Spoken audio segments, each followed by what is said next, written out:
درس 4 منطقی یہ از استاد وسیم 20 ہفتوں میں بہمان 1392 مدرسے میں سکنا سیدھا آج ہمیں لے کر گئے تھے کسی جگہ پر، تھوڑی دیر ہو گئی۔ اصلاً کسی بھی علم کی جو ہم بلڈنگ بناتے ہیں، کسی بھی علم کی جو عمارت بنتی ہے، اس کی پرانی کتابوں میں کہتے تھے بنیادی طریقے سے 3 جز ہیں، 3 ارکان، اجزاء العلوم ثلاث یا ثلاثتن یا ثلاث، کیا کریں گے؟ اجزاء العلوم ثلاثتن، 3 جز ہیں۔ ایک ہوتا ہے موضوع، درست ہے، ایک ہے مسائل اور ایک ہے مبادی۔ اس کو تھوڑا سا اپنے ذہن میں رکھ لے تاکہ ہر علم کی جو ساختار ہے وہ آپ کے ذہن میں ہونی چاہیے۔ کسی بھی علم کی اگر آپ بلڈنگ بنانا چاہیں، عمارت بنانا چاہیں، اس کے اندر 3 ہے، موضوع، مسائل، مبادی۔ مسائل کسے کہتے ہیں؟ مسائل وہ قضایا، درست ہے، کہ جو اس علم کے اندر مورد بحث واقع ہوتے ہیں۔ مسائل وہ قضایا جو اس علم کے اندر مورد بحث واقع ہوتے ہیں۔ اچھا، یہاں پر ایک نقطہ سمجھے، جو بھی مسئلہ ہوتا ہے نا آغا، وہ قضیہ ہوتا ہے، موضوع معمول دار ہے۔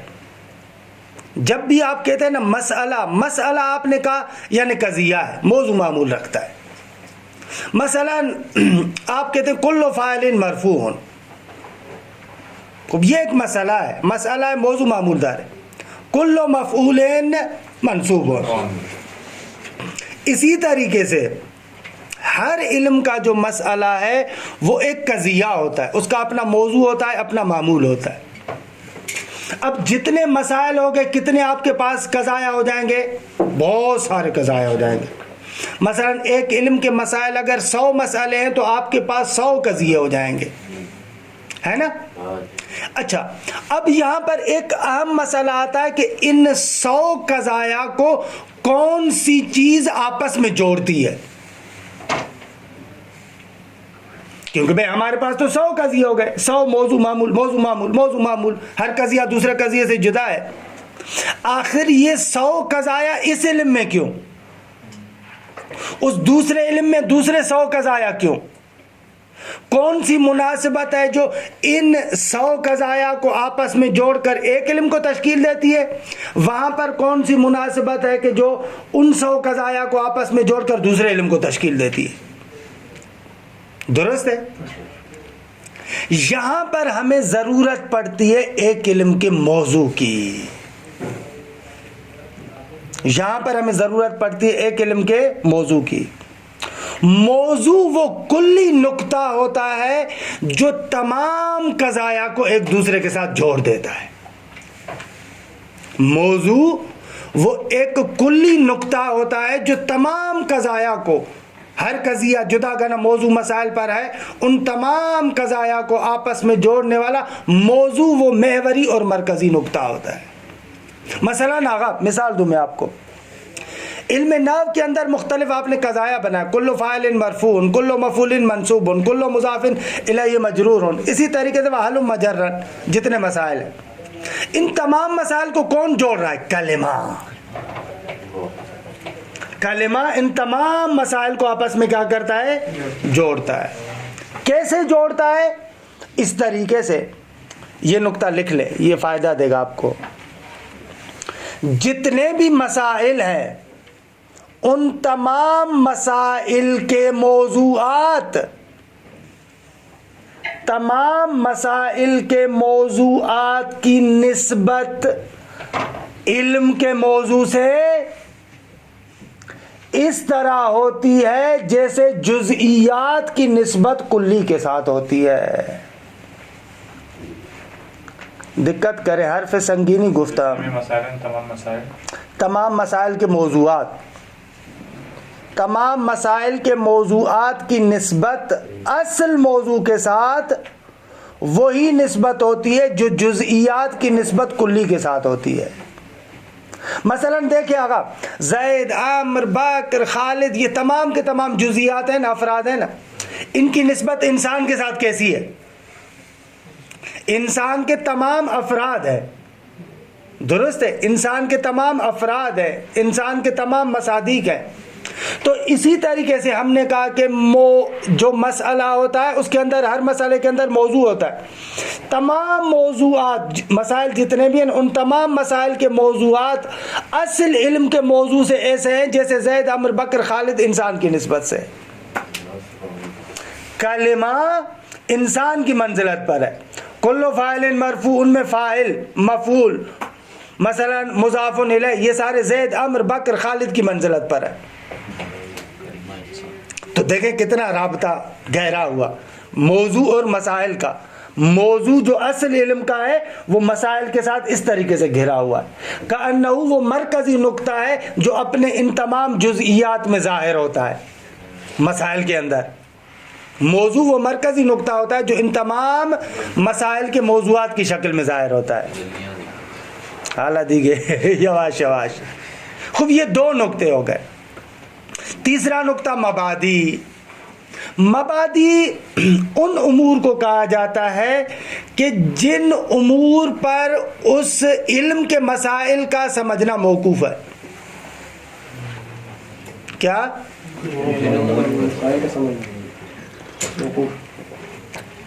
مثلا آپ نحو پڑھ رہے ہیں،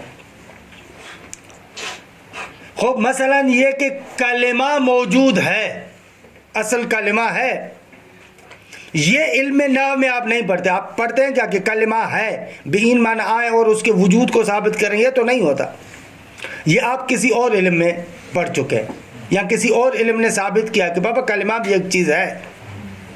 ان کو کہتے ہیں مبادی، یعنی وہ قضایا کہ جن کو آپ مسلمہ طریقے سے مان چکے. درست ہے، دوسرے علوم میں آپ ان کو مسلم طریقے سے مان چکے، اب اپنے علم میں ان کے بارے میں گفتگو نہیں کر رہے. جی، مبادی کی، مبادی وہ امور جن امور پر ایک علم کے مسائل کا سمجھنا موقوف ہے. یہ کلن علم کا ایک کیا کہتے ہیں آپ لوگ، اسٹرکچر ہے اور ایک ڈھانچہ ہے، خاکہ ہے. ہر علم اس طریقے سے ہوتا ہے. موضوع، مسائل، مبادی. ہر علم کے مبادی ہوتے ہیں. بھلے ہر علم کے. منطق کا مبادی کیا ہوگا؟ منطق کے مبادی بہت سارے ہیں جو فلسفے میں آپ پڑھ چکے. مثلا انسان ہے، فکر ہے، یہ ان چیزوں کو تسلیم کرتے ہیں نا. فلسفہ ہی نہیں پڑھا. اللہ نہیں پڑھا لیکن اس چیز کو تو مانتے ہیں نا میری جان. مسلم نہیں تھا، یعنی بھلے ان کو آپ مسلم قرار دے رہے ہیں کہ ہمارے پاس ماشاءاللہ سید سجاد ہیں، وہ سوچتے بھی ہیں، وہ فکر بھی کرتے ہیں، یہ چیزیں مسلمہ ہیں. یہ مبادی کے طور پر آپ ان کو کہتے ہیں، اصل موضوع کے عنوان سے آپ قبول کرتے ہیں کہ بابا یہ ہے. خب تھوڑا سا ہم لوگ بے بخشید درس سے باہر تو نہیں کہہ سکتے لیکن بہرحال المنطق سے تھوڑا باہر نکلے. آ جائیں بھیا آپ اپنے اصل بحث کی طرف. ہم نے عرض کیا تھا کہ بدیہیات کے لیے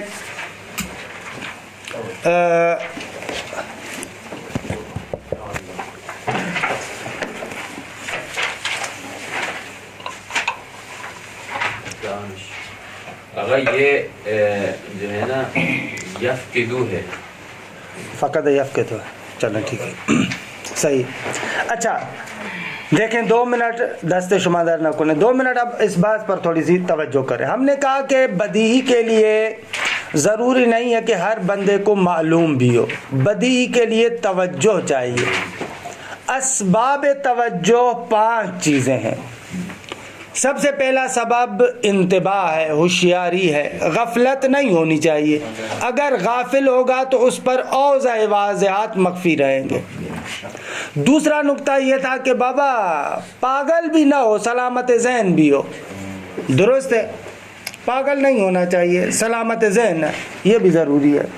بعض لوگ ہوتے ہیں وسواسی ہوتے ہیں، بیماری ہوتی ہے. جیسے کہتے ہیں کہ ہماری تاریخ کے اندر امام فخر رازی اس کو جو تعبیر کرتے ہیں نا امام المشککین، یہ بعض لوگوں میں آپ اخلاقیات میں پڑھ چکے ہیں، قوت جو علم ہے اس کے اندر اگر افراط آ جائے تو اس کو کہتے ہیں جربزہ.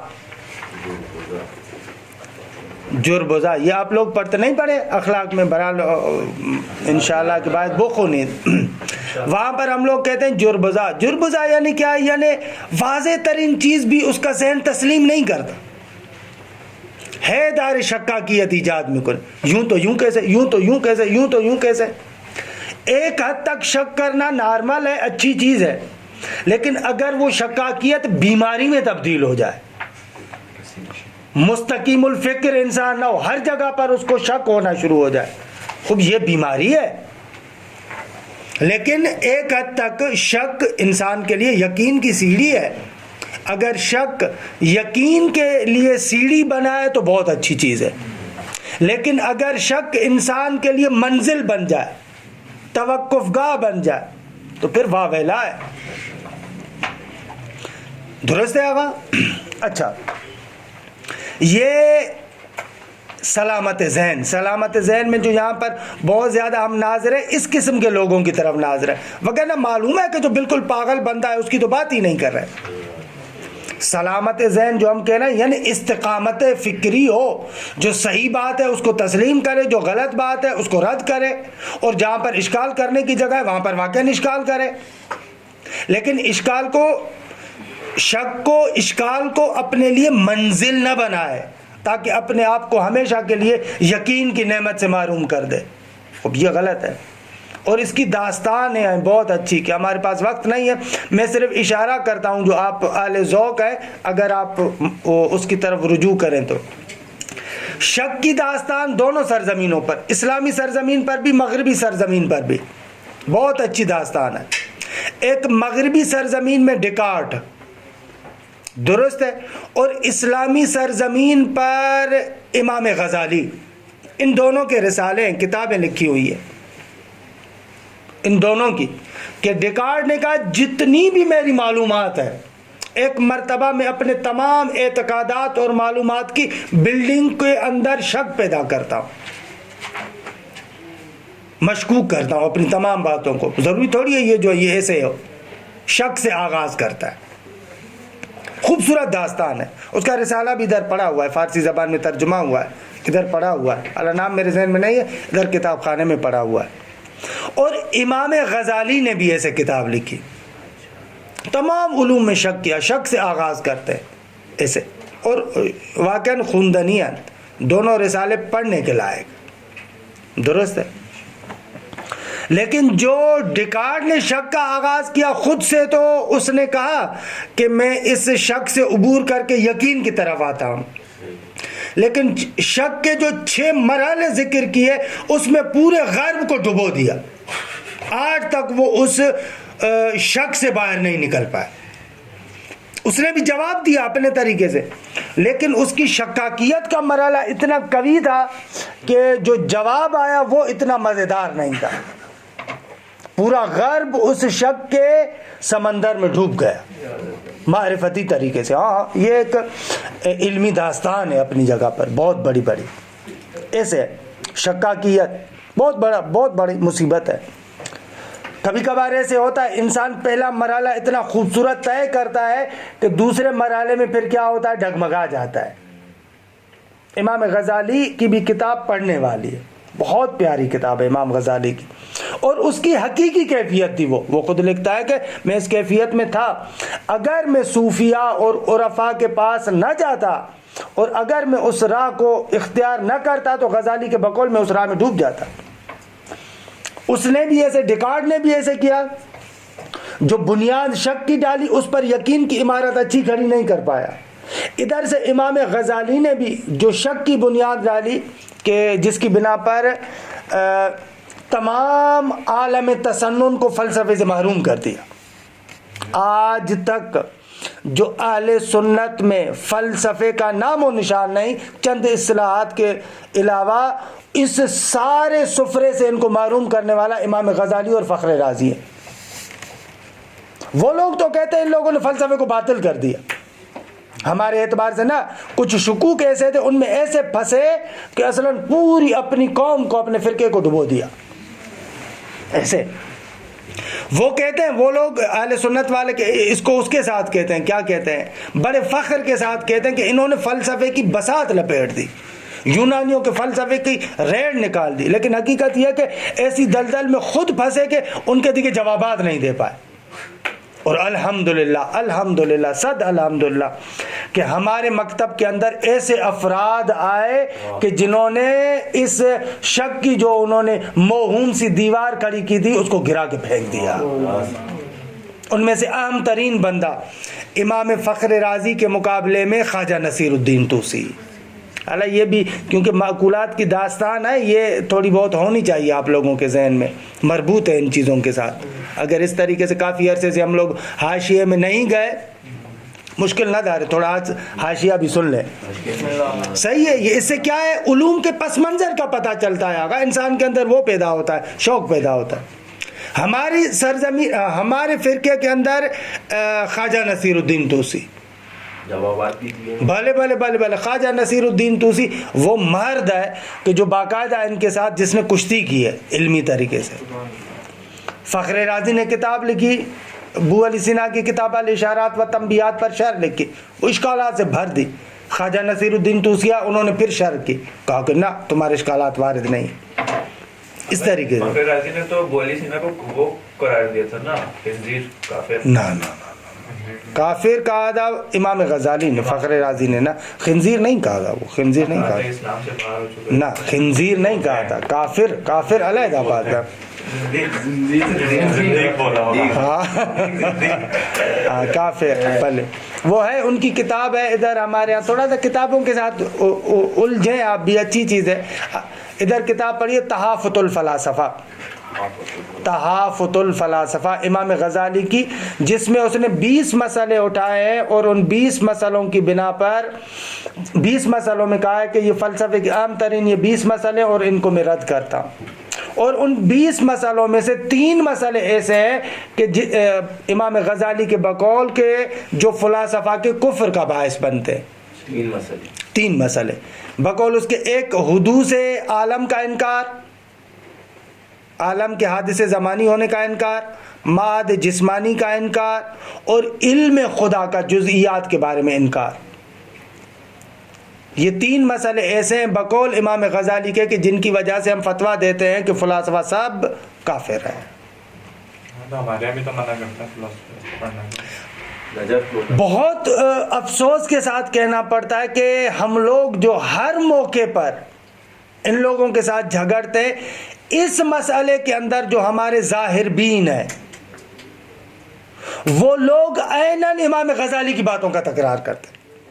یہ بڑے افسوس کی بات ہے. وہ تو اخلاق بھی امام غزالی سے لے رہے ہوتے ہیں، ان کی کتاب پتہ نہیں کون سی. نہ اعلیٰ وہ علیحدہ، وہ غزالی دوسرا ہے، اس غزالی کو ہم بھی مانتے ہیں.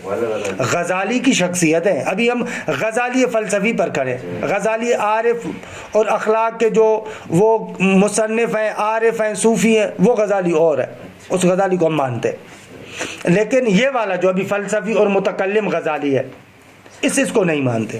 غزالی کے بارے میں کہتے ہیں کہ آخر عمر میں شیعہ ہو گیا تھا. ہمارے پاس ادھر ایک کتاب پڑھی ہوئی ہے مجموع رسائل غزالی، اس کے اندر ایک رسالہ ہے سر العالمین، اس کے اندر علنی طور پر اپنا تشیع کا اقرار کرتا ہے امام غزالی. امام غزالی کی شخصیت عجیب ہے، عجیب شخصیت ہے. بقول آغا جوادی آمولی کے بعض اس کی باتیں فوق 20 ہیں اور بعض اس کی باتیں زیر صفر ہیں، یعنی ایسے اوپر نیچے اس طریقے سے. خلاصے آج بہت زیادہ باہر نکل گئے، لیکن الحمدللہ ہمارے یہاں عالم تشیع میں مستقیم الفکر افراد بہت آئے جنہوں نے ان کی شبہات کے جوابات دیے. لیکن افسوس سے کہنا پڑتا ہے کہ ایک انحرافی طرز تفکر ہمارے ہاں بھی پایا جاتا ہے، جس کی بنیاد کچھ عرصہ پہلے سے یعنی بہت سخت طریقے سے وجود میں آئی. وہ ہے مشہد سے، مرزا مہدی اصفہانی کے نام سے. تفکیکیوں کا نام سنا ہوگا آپ نے. تفکیکی ایک مکتب ہے جو کہتا ہے عقل جدا ہے، دین جدا ہے. ان کی بات کچھ نہیں ہوتی، ان کے بھاشن ہوتے ہیں. ہاں بغیر اس کے کہہ رہا ہوں، یعنی عمل میں کچھ نہیں. نہ یعنی یہ لوگ اتنا احساساتی آپ کو کریں گے. اگر آپ کے سامنے ہو نا تو اس وقت تفقیقی کوئی وارد بندہ ہو نا, آپ یہاں سے اٹھیں گے فلسفیوں کو گالیاں دیتے ہوئے اٹھیں گے. احساساتی بناتے ہیں, احساساتی حملے کرتے ہیں. بھائی کیوں ہم یونانیوں کی باتوں کو مانیں؟ ہمارے پاس ائمہ نہیں ہے, اپنے ائمہ کے علوم کو کیوں چھوڑیں؟ مگر روایات آل محمد نہیں ہے, مگر قرآن نہیں ہے, مگر آل بیت نے سب کچھ ہم کو نہیں سکھایا, آپ لوگ کیوں جاتے؟ ایسے احساساتی حملے. اس طریقے کی فضا آپ کے سامنے بنائیں گے کہ دیگے آپ لوگ واقعی یہاں سے اٹھیں گے تو گالیاں دیتے اٹھیں گے, اور 2-3 باتیں ان فلاسفہ اور عرفا کی عبارتوں سے اچک لیتے ہیں, ان کو گھماتے رہتے ہیں. اور یہ لوگ ابن عربی کو مانتے ہیں. ابن عربی اپنی کتابوں میں لکھتا ہے کہ شیعہ خنزیر ہے. اگر یہ لوگ ابن عربی کو مانتے ہیں, ابن عربی اپنی کتابوں میں لکھتا ہے نعوذ باللہ حضرت ابو طالب مثلا مشرک تھے.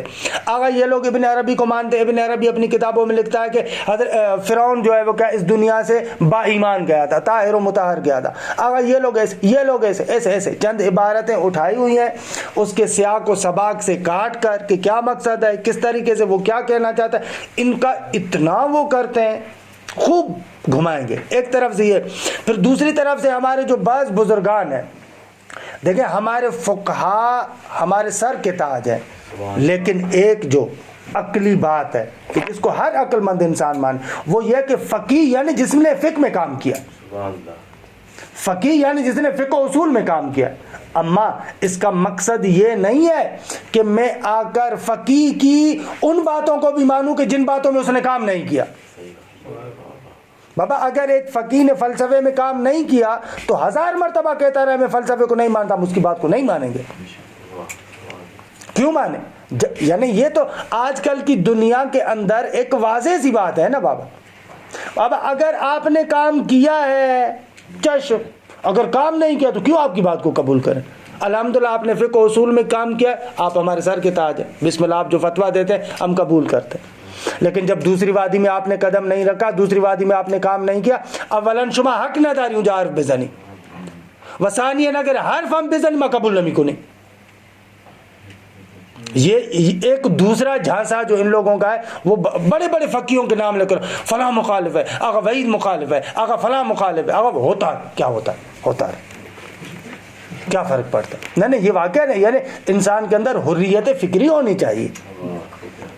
یہ دوسرا کام کرتے. ہمارے مرحوم ایک استاد تھے آغا مہندسی, خدا ان کو غریق رحمت کرے, وہ جملہ کہتے تھے کہ اینا از شخصیات چماک درست می کنن, شخصیتوں کے ڈنڈے بناتے, وہ میکو بند پہ سارے مار دو اور سر پر مارنا شروع کر دیں. آغا وحید سے ایک چماک درست, آغا وحید مخالف ہے بھائی, آغا وحید آئیں گے اور پھر مارنا شروع کر دیں گے, دیکھو یہ قبول نہیں کرتے, علامہ مجلسی قبول نہیں کرتے, فلاں. حالانکہ اس میں بھی وفی ہے معافی ہے, اس کے اندر بھی بہت ساری باتیں تفقیقی پائے جاتے ہیں, تفقیقی سارے یہ مشہد پورا بھرا پڑا ہے ان سے. متاسفانہ کم میں بھی آغا وحید جیسے لوگ یہ تفقیقی لوگ ہیں. اچھا کم کے اندر جیسے آغا وحید ہو گئے, نجف کے اندر ماشاءاللہ سارے کے سارے تفقیقی, سارے کے سارے تفقیقی. جو فلسفہ نہیں پڑھتا وہ منطق بھی نہیں پڑھتا. منطق پڑھتے ہیں یہ لوگ, منطق سے کیا کرتے ہیں؟ منطق سے اپنا کام نکالتے ہیں. خلاصہ یہ انشاءاللہ جب تعارف فلسفہ ہوگا نا, وہاں پر یہ داستانیں کچھ تلخ ہیں کچھ شیرین ہیں, یہ پورا قصہ ہے علوم کا. لیکن انسان, امام خمینی کا جملہ, اور پھر میں ترجمہ بھی کروں ادھر نکل کے. امام خمینی کہتے ہیں کہ بابا جو چیز, ائمہ کی تعلیمات سے ہی ہے, جو چیز تمہیں سمجھ میں نہیں آتی اس کا انکار نہ کرو. اگر نمی فہمی بگو نمی فہما, نہیں سمجھ میں آتا کہو مجھے نہیں سمجھ میں آتا, انکار نہ کرو. انکار اور تکذیب ظلمت ہے, حجاب ہے, جو تمہیں ہمیشہ کے لیے اس وادی سے محروم کر دے گا. اللہ میں ضبط ہو رہا ہے, اتنا مناسب نہیں ہے کہ میں جملہ کہوں. مثلا نجف کے ایک مرجع کا جملہ, ابھی میرے پاس چند دن پہلے ایک دوست آئے تھے نجفی, بہت اچھے طالب علم ہے, وہ بتا رہے تھے کہ ہمارے یہاں فلاں حاجی آغا کہتے ہیں کہ فلسفہ علوم کی لیٹرین ہے, واش روم ہے. لا حول ولا قوت الا باللہ, اچھے حرفی آغا انہوں نے تعبیر کیا تھا مکتب تشیع, یہ جتنے بھی علوم ہیں سارے ایسے گھر کی مانند لے لیں, اس میں فلسفے کا صرف اتنا کام ہے جتنا جو ہے کہتے ہیں ایک لیٹرین کا. ہاں, یہ کیا ہے وہ خود پڑھا ہوا نہیں ہے بندہ. سبحان اللہ. آپ فرمائیں. صحیح بات ہے. یعنی ہمارے ہاں کیا ہوتا ہے, بلاخر مرجعیت کا ایک تقدس ہے نا, ہونا بھی چاہیے. بے شک. وہ تقدس سبب بنتا ہے کہ بہت ساری جگہوں پر آ کر ہم ان کی الٹی سیدھی باتوں کو بھی کہیں, ہاں ایسے کہتے ہیں. بابا یہ فلسفے کو آپ اس طریقے سے کہتے ہیں یار, وہاں پر وجود خدا کے بارے میں بس, اوصاف خدا کے بارے میں بس, معاد کے بارے میں بس, اتنے معارف کے بارے میں بس, یہ آپ تشبیہ دے رہے ہیں. حیف ہے واقعاً قسم سے کہ یعنی اتنا ایک معرفتی علم کہ جو انسان کو مثلا امام خمینی جیسے بندے, علامہ طباطبائی جیسے بندے, ملا صدرہ جیسے بندے جو معرفت کے اتنے عروج پر ہیں اور معارف کو بیان کرتے ہیں, آپ اس علم کو تعبیر کر رہے ہیں کہ یہ بلڈنگ کے اندر ایک واش روم اور لیٹرین کی حیثیت رکھتا ہے. لا حول ولا قوت الا باللہ. خوب ہمیشہ کے لیے معروم ہے نا تو پھر نہیں ہو سکتا کہ وہ بندہ پھر اس وادی کے اندر کچھ کہہ سکے, معروم ہو جائے گا. اور پھر آپ باتوں سے محسوس بھی کرتے ہیں ایک جٹ بندہ بیٹھا ہوا ہے جیسے گاؤں کا, اس طریقے سے بول رہا ہے, وہ بھی یہی ہے, نتیجے شامی نتیجے. خوب آپ ایک علم کے بارے میں اتنی نفرت کریں گے, خوب آپ اس کو یعنی اتنے عالی ترین علم کو آپ آ کر اس طریقے سے تشبیہ کریں گے تو خدا پھر آپ کو کیسے دے گا وہ چیز, معروم ہی آگا. کسی بھی وادی میں, یہ امام خمینی کا جملہ بہت پیارا جملہ ہے واللہ, کہ آغا یہ جو کسی بھی حق کا, کسی بھی علم کا آپ انکار نہ کریں. انکار حجاب ہے, واقعاً انکار حجاب ہے, ظلمت ہے, ہمیشہ کے لیے معروم ہو جاؤ گے اور سمجھے گا انسان کہ میں جانتا ہوں. یہیں پر وہ داستان آتی ہے جو اس دن میں کہہ رہا تھا, جال مرکب. جال مرکب کی داستان یہ ہے. بے بخشی دی عبارت کا تھوڑا سا ٹکڑا پڑھ لیں ہم لوگ, آج باہر نکل گئے بے بخشی دا. خوب چوتھا جو اسباب توجہ میں سے ہے وہ فقدان شبہہ ہے. اس کے بارے میں تقریباً میں نے کل مطلب بیان کیا تھا. فقدان شبہہ یعنی شبہہ وہ دلیل فاسد جو بدیہی کے مقابلے میں, درست ہے. اگر کبھی کبھار یہ آ جائے نا تو پھر مصیبت یہی ہے کہ لیٹرین ہے, یہ کہتا ہے ایسے, مصیبت ایسے ہی آتی ہے. بل فقدان الشبہۃ, عبارت کو دیکھیں, مطلب اس میں نہیں ہے. وَالشُّبْهَةُ أَن يُؤَلِّفَ الذِّهْنُ دَلِيلًا فَاسِدًا. شبہ یہ ہے کہ انسان کا ذہن ایک فاسد دلیل بنائے کہ يُنَاقِضُ بَدِيهَةً مِنَ الْبَدِيهِيَّاتِ, وہ دلیل فاسد مناقضت رکھتا ہو, تنافی رکھتا ہو, درست ہے, ٹکراتا ہو بدیہیات میں سے کسی ایک بدیہی کے ساتھ. بس شبہ یہ ہے. وَيَغْفَلُ أَمَّا فِيهِ مِنَ الْمُغَالَطَةِ, اور انسان غافل ہو جائے اما اس مغالطے سے کہ فیہ جو اس میں ہے. من المغالطہ اس ماں کا بیان ہے, ما یعنی مغالطہ. انسان بدیہیات میں سے کسی بدیہی کے مقابلے میں ایک دلیل فاسد بنائے اور پھر کیا کرے, غافل ہو جائے اس کے اندر جو مغالطہ پایا جاتا ہے. فیہ کا ضمیر شبہ کی طرف ہے, فیہ کی ضمیر ماں کی طرف میری جان, اما اس مغالطے سے, درست ہے کہ فی ہے جو اس میں پایا جاتا ہے, کہ من اس ماں کو بیان کر رہا ہے. فَيَشُكُّ بِتِلْكَ الْبَدِيهِيَّةِ, پھر آ کر کیا کرتا ہے, اس بدیہی میں شک کرنا شروع کر دیتا ہے. او یعتقد بعدمہا, نہ بابا شک کیا کرتا ہے بلکہ اس کے نہ ہونے کا اعتقاد رکھ لیتا ہے. درست ہے آغا. آغا مطہری کی ایک کتاب ہے مقالات فلسفے, اس کے اندر ایک ان کا مقالہ ہے سیر فلسفے در عالم اسلام. وہ مقالہ پڑھنے کے لائق ہے, وہ مقالہ پڑھنے کے لائق ہے, اس کو دیکھیے گا. یا مثلا اسی مقالات فلسفی میں آغا کا ایک مقالہ ہے ابو ریحان البیرونی کے سوالات اور بو علی سینا کے جوابات. خیلی خوب ہے کتاب, خیلی خوبی. اس کے اندر منطقی مسائل بھی ہیں, فلسفی مسائل بھی ہیں, بہت سارے ایسے منطقی مسائل ہیں جن پر ابو ریحان البیرونی اشکالات کیے, بو علی سینا نے جوابات دیے. مقالات فلسفی آغا کی ہے، آغا کے ہے کتاب ہے، چھپی ہے شہید مرزا مطہری کی، اس کے اندر یہ پرسش آئی مثلا ابو ریحان و پاسخائی ابو علی ایسے. وَهَذَا يَحْدُثُ كَثِيرًا فِي الْعُلُومِ الْفَلْسَفِيَّةِ وَالْجَدَلِيَّاتِ، اور یہ اکثر یعنی شبہ کا مسئلہ جو ہے یہ اکثر پیدا ہوتا ہے علوم فلسفیہ میں اور جدلیات میں.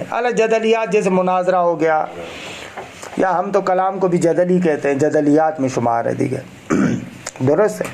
فَإِنَّ مِنَ الْبَدِيهِيَّاتِ عِنْدَ الْعَقْلِ، مثلا بدیہیات عقلیہ میں سے، عقل کے نزدیک بالکل بدیہی ہے کہ ان الوجود والعدم نقیضان، وجود اور عدم دونوں کیا ہیں آغا؟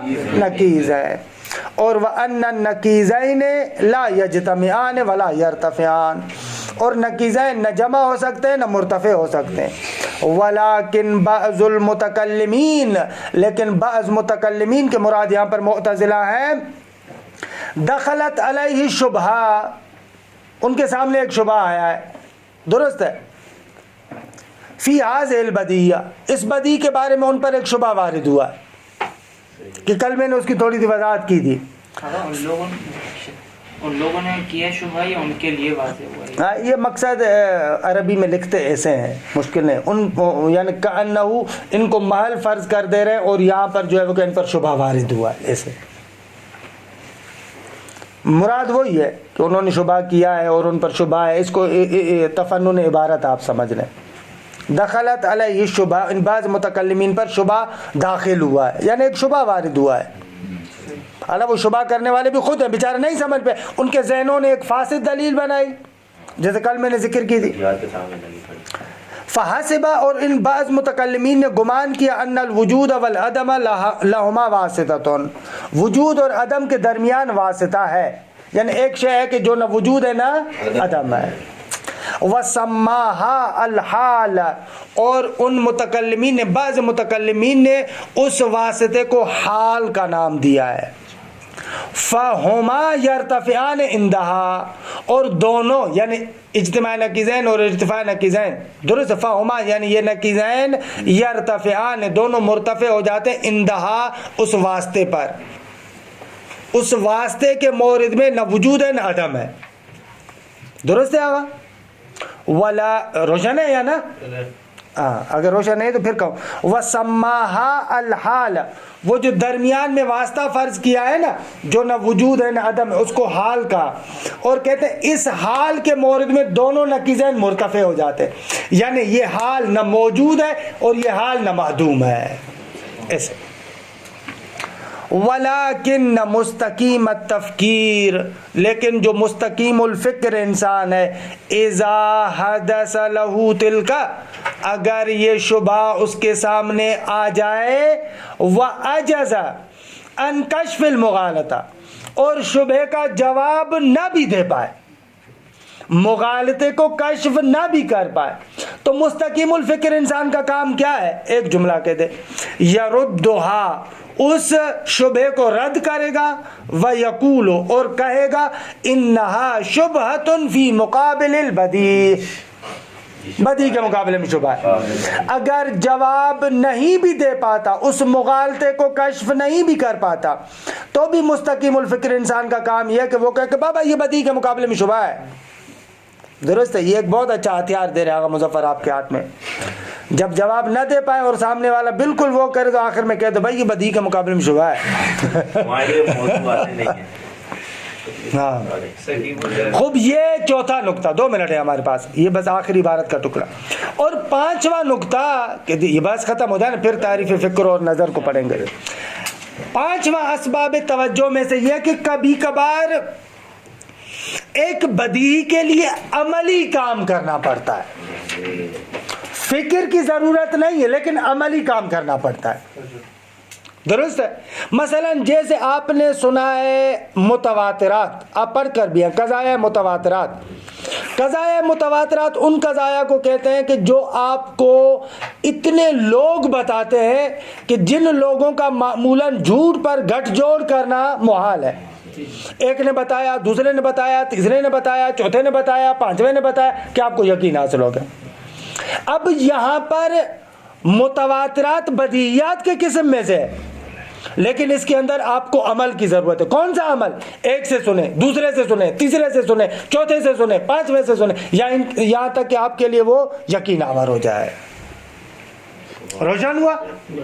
بہت سارے لوگوں سے سنیں تاکہ آپ کے لیے یقین آور ہو، لیکن مطلب بدیہی ہے، لیکن آپ کو اس کے اندر تھوڑا سا عمل کرنا پڑا ہے. عمل یعنی فکر کے مقابلے میں غور و فکر نہیں کرنا پڑا، لہذا آپ اس کو نظر ہی نہیں کہیں گے، یہ عملی کام. درست ہے؟ عملیت غیر عقلیہ، ایک عمل کہ جو غیر عقلی ہے. غیر عقلی سے مراد یہ نہیں ہے کہ بے وقوفانہ عمل، غیر عقلی یعنی جس میں غور و فکر کرنے کی ضرورت نہیں ہے. لکثیر من البدیہیات، بہت سارے بدیہیات کے لیے. کل استماع الی کثیرین کہ یمتنع تواطؤہم علی الکذب کل استماع فی المتواترات. عبارت ایسے، کل استماع جس طریقے سے سننا، کان لگا کے سننا، ایک سماع ہے ایک استماع، ان دونوں میں کیا فرق ہے؟ کہتے ہیں جو غناء حرام ہے اس کا استماع حرام ہے، سماع حرام نہیں ہے. مثلا آپ گھر میں گئے، واش روم میں بیٹھے، بغل کے گھر سے مثلا گانے کی آواز آ رہی ہے، خوب یہاں پر سماع ہو رہا ہے، آپ کے کانوں پر پڑ رہی ہے، یہ گناہ نہیں ہے. لیکن استماع کریں، بھائی کیا کہہ رہا ہے، کون سا چل رہا ہے، یہ حرام ہے. صحیح ہے؟ کل استماع جس طریقے سے سننا، الی کثیرین استماع کرنا بہت سارے لوگوں کی طرف، یعنی ان کی بات کو سننا. البتہ ایسے لوگ کہ یمتنع تواطؤہم علی الکذب کہ محال ہو ان کا جھوٹ پر گٹھ جوڑ کرنا. تواطؤ یعنی گٹھ جوڑ کرنا، جیسے آپس میں کرتے ہیں نا. گٹھ جوڑ کو کیا کہتے ہیں آپ لوگ؟ جوڑ تو مثلا آپس میں جو بیٹھ کر کہتے ہیں یار سازش جو کرتے ہیں، اسے کہتے ہیں نا گٹھ جوڑ. وہی سازش کرنا، آپس میں 5 بندے بیٹھے ہوئے ایسے کرتے ہیں، میں اس کو یوں کرتا. ہاں، اتفاق رائے ایک اچھے معنی میں، منفی معنی میں لے کر توتے ہے، وہی فارسی والا توتے ہے. گٹھ جوڑ دقیق لفظ لایا ہوں وہاں. خوب یہ استماع، یہ عبارت ایسے، یہ استماع متواترات میں، قضائے متواترات میں استماع کا ہونا ضروری ہے. پس فی المتواترات استماع کے متعلق ہے. تو یہاں پر عملیہ ہے، عمل ہے، وہ کیا ہے؟ سننا ہے. لیکن یہاں پر تفکر کرنے کی بات نہیں ہے. آغا محمد علی ہے، انہوں نے بات کی، آغا سجاد ہے، انہوں نے بات کی، آغا نصر اللہ نے بات کی، آغا فلاں نے بات کی، آغا یہ ہوا یہ ہوا یہ ہوا، ہمیں بھی یقین ہو گیا. وقت تجربت فی التجربیات کہ جس طریقے سے تجربہ قضائے تجربیات میں. اب یہ آپ لوگوں کے لیے مشکل نہیں ہے کیونکہ آپ منطق میں پڑھ چکے ہیں. بدیہیات ستہ میں ایک متواترات ہے، خوب متواترات میں سننا پڑتا ہے. آگا بدیہیات ستہ میں سے ایک تجربیات ہے، خوب تجربیات میں عملاً تجربہ کرنا پڑتا ہے. درست ہے، تجربہ ایک عمل ہے.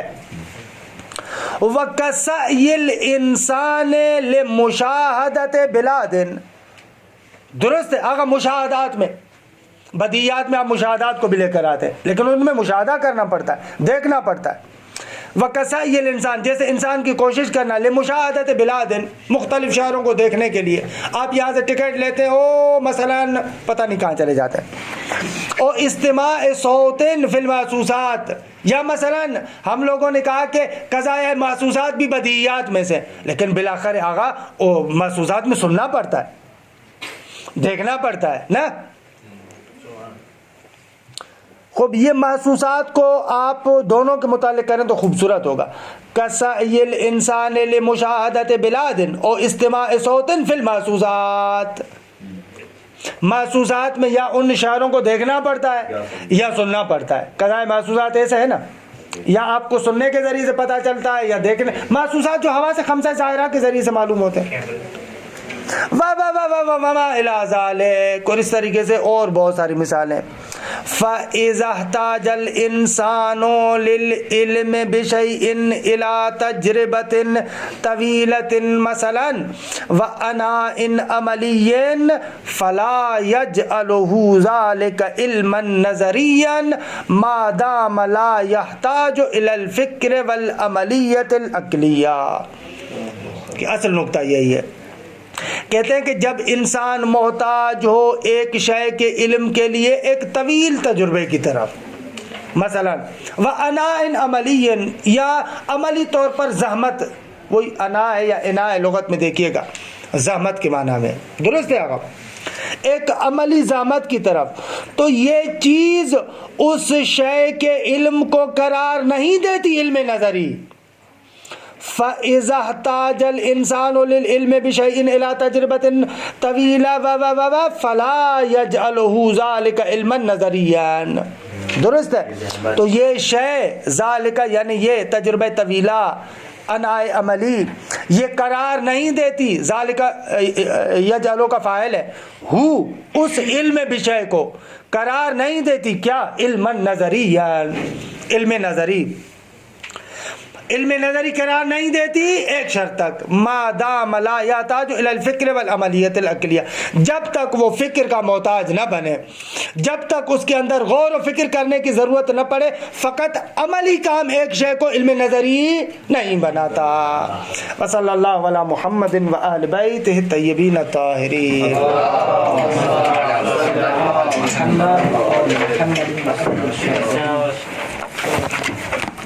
آغا درس آ جا، آغا درس آ جا، آغا درس آ جا، آغا درس آ جا.